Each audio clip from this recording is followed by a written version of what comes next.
Maayong adlaw, mga Mandawihanon, and welcome to our very first episode of Shared Heart for Someone. A pit stop, no, for someone nga nanginahangalat og kastorya o kinasing-kasing nga maminaw nila.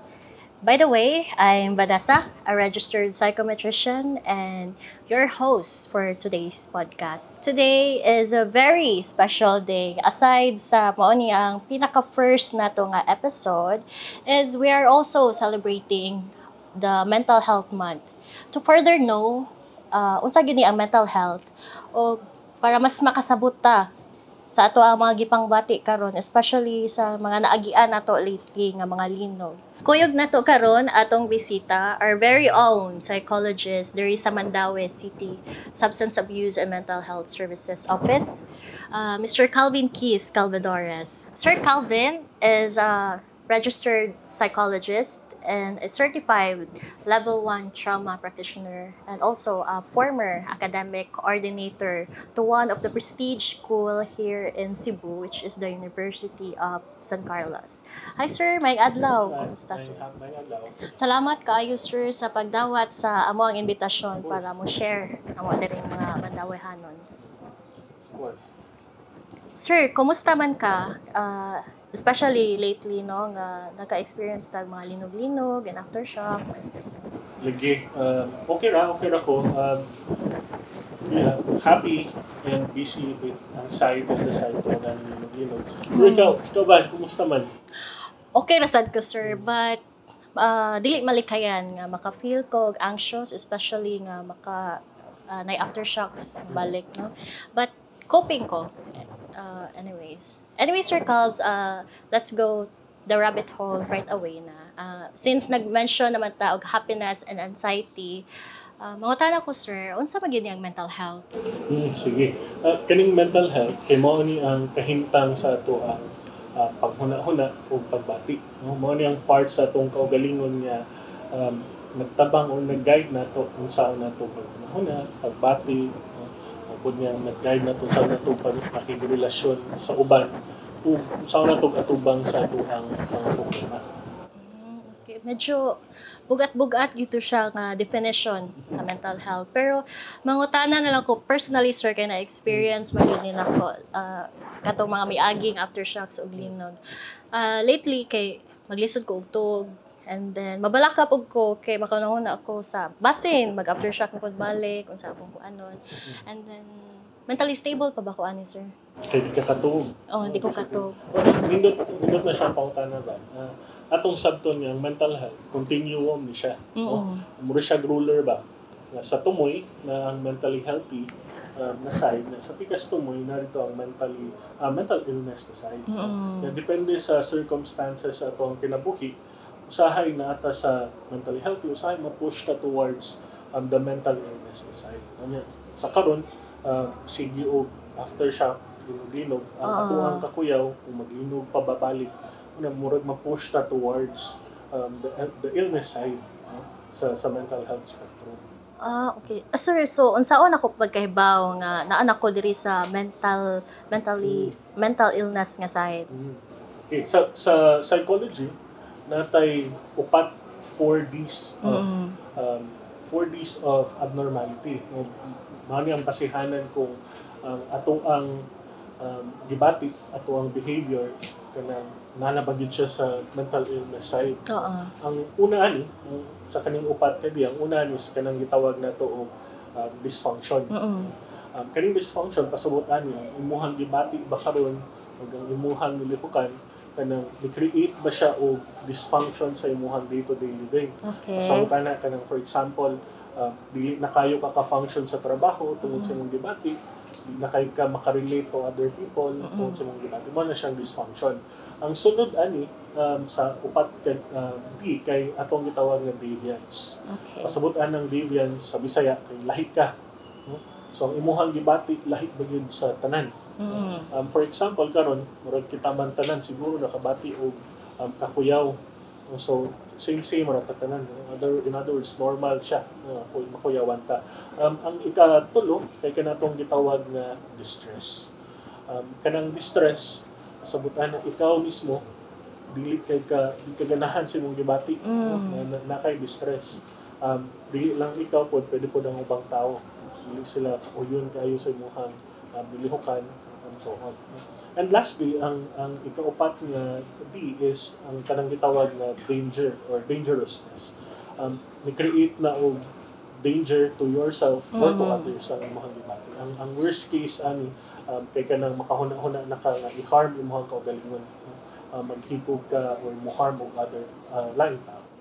Okay. So, mauto ang 4 Ds of abnormality nga makabalo ko kung naa na ba ko sa mentally illness nga side. This is the dysfunction, deviance, distress, and dangerousness. So, kaning mga panghitabo karon nga linog, sir, normal ra ba ni nga reaction sa mga tao? Ay, common. Unsa may mga common nga reaction sa mga tao? Lahi-lahi tag reaction, no? Kaya makita yun na to, lahi-lahi tag reaction bisag sa social media. Makita na to, lahi-lahi reaction sa mga tao. Lahi po ang reaction sa mga tiguang o mga bata. Pero ang pinaka-common ani is kana yung kakuyaw, ang ilahang nervousness, anxiety, ang grief even, no? And of course, shock. No? Ang uban ani ang mga adults mulahos to irritability. Irritable na. O uban, guilt po. Sa mga bata, lahi ang mga bata kay especially kung gagmay pa, di mangod sila ka-verbalize sa ilahang gibati. So, makita nimo ang ilahang reaction sa ilahang mga nilihukan. Makabantay na lang ka ang imuhang anak kay nikalit lang og kakini. No? Of course, makakita sa kayo, irritable sa ng bata, pero kada clingy ang bata, muhilak og kalit. Kaya ang worse ani kay kanang mo regress. Regress pasabot ana mo siya nibalik sa iyahang karaan nga inihukan. Okay. Mga bata nga tungod sa kakuyaw, sa anxiety, mutamsak sila og kalit. Mutamsak sila, bisan di na sila mutamsak. Orang uban kay kanang makaihi sa higdaanan balik. Okay. So, but pasabot, so normal ra gyud ni amo ang reaction ron. Normal yung mga reaction sa mga tao given nga naa ka sa abnormal na sitwasyon. So, basta wala lang itong 4 Ds of abnormality nga ato mentioned earlier. And then, kado sa amanta, dapat mabalaka na, sir. Normal na siya ang mga reaction, no? For as long as napod tayo buhaton. No? Para dili pod mo grabe ang kanang imuhang mga reaction. Mabalaka pud ta kung ang imuhang reaction grabe gihapon bisag niagi na or layo na ang mga panghitabo, ang disaster, for example.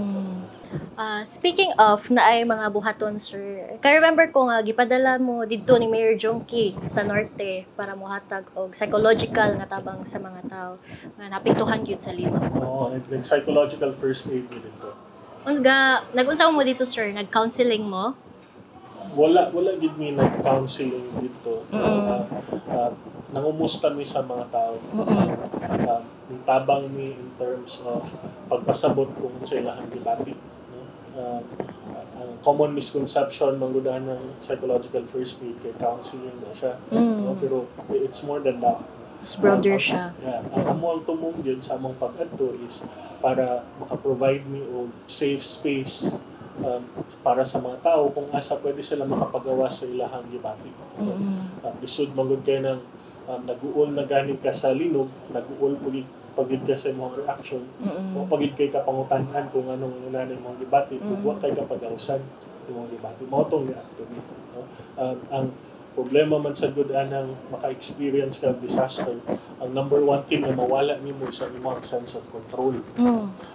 Kung for example, kung ay mo hang balay, diba?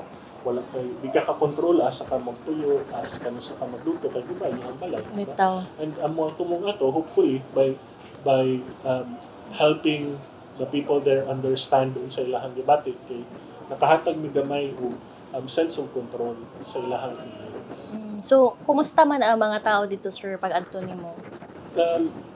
Naglisod yun,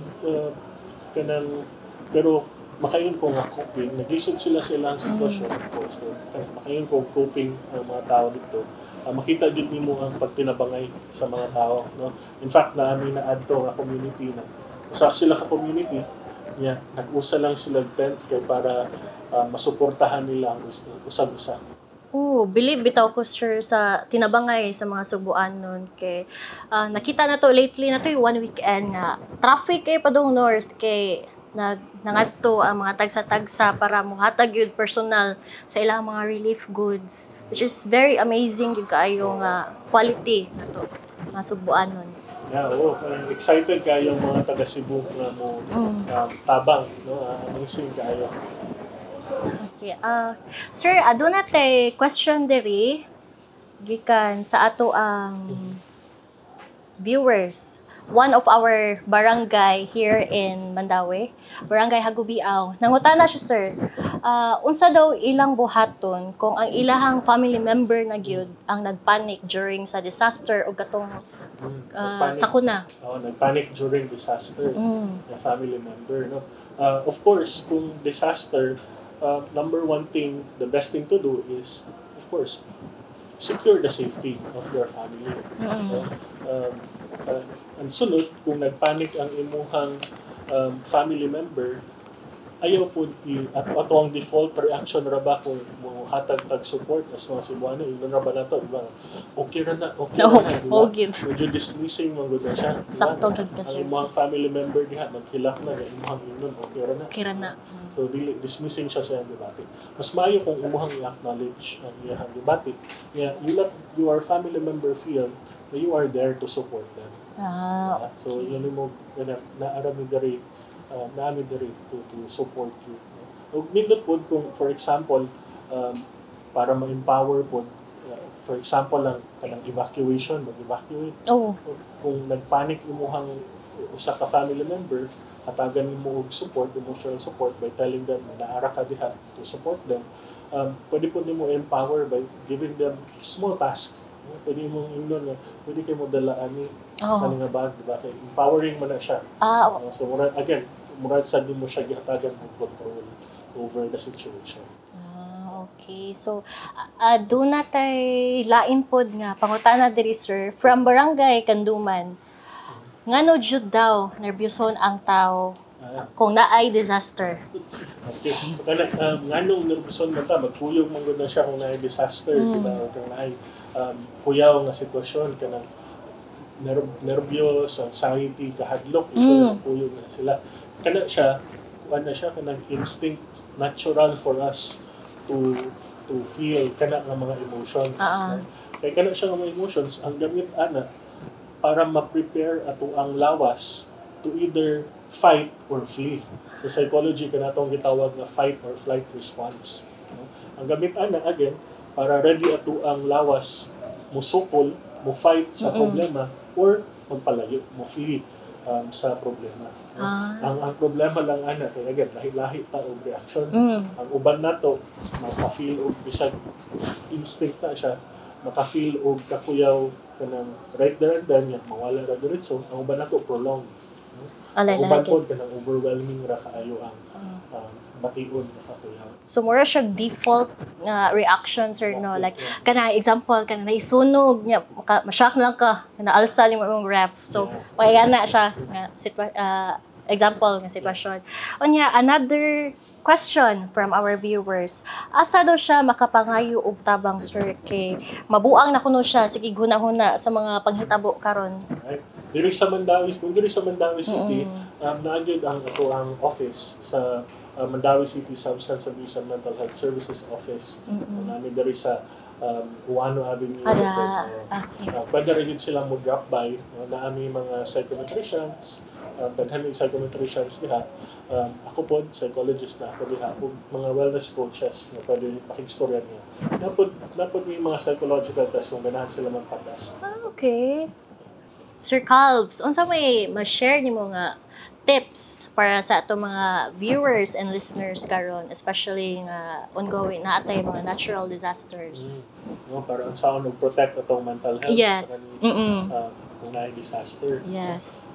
Number one siguro is kanang ato yung i-control ang information na ato ang i-consume.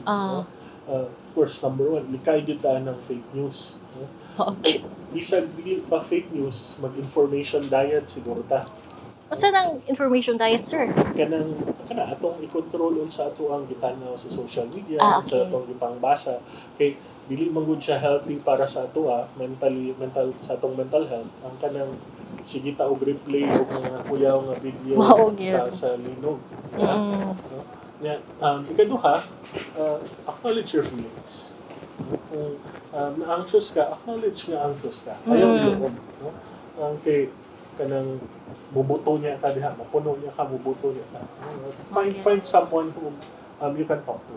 Maybe friends, family, or kami, professionals. So there's no harm, good. Ang putpas ba, sir, there's no harm to ask help or to seek help to someone. Ikatulo, kay mo recommend sa din ko nga find a way to help. No? Aside from seeking help, ikaw po find a way to help. Kay based on experience, no? Daghan naman ng disaster atong narespondihan, no?